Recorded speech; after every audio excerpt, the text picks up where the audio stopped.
சுவாமி நாமா இல்லை என்றால் தெய்வத்தின் குரல் முதல் பகுதி.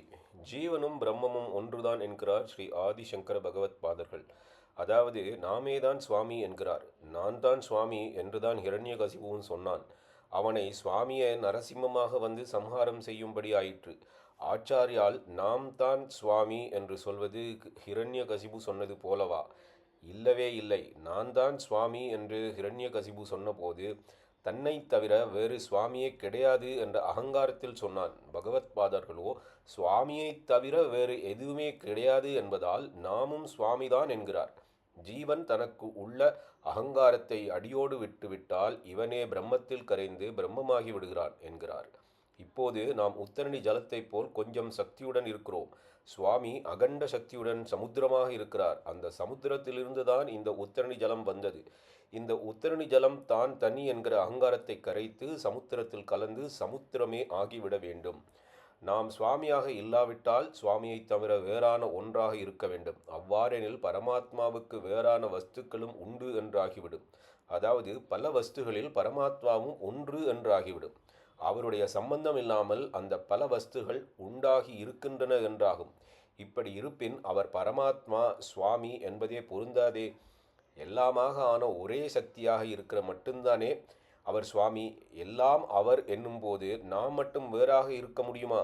எனவே சுவாமியே நாம் என்று வெளிப்பார்வைக்கு அகங்காரமாக பேசுகிற அத்வைதிகள் சுவாமியின் மகிமையை குறைக்கவில்லை.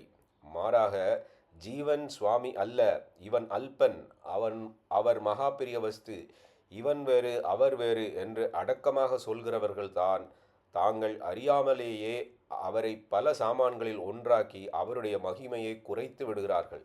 அவரே சகலமும் என்றால் நாமும் அவராகத்தான் இருந்தாக வேண்டும்.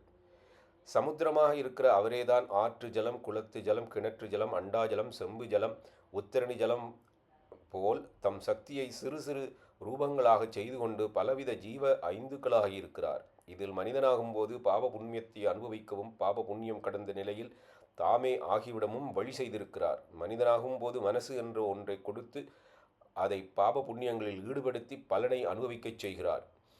மனசு ஆடிக்கொண்டே இருக்கிற நிலையில் உள்ள நாம் எடுத்த எடுப்பில் பாப புண்ணியமற்ற நிலையை அடைந்து அவரே நாம் என்று உணர முடியாது.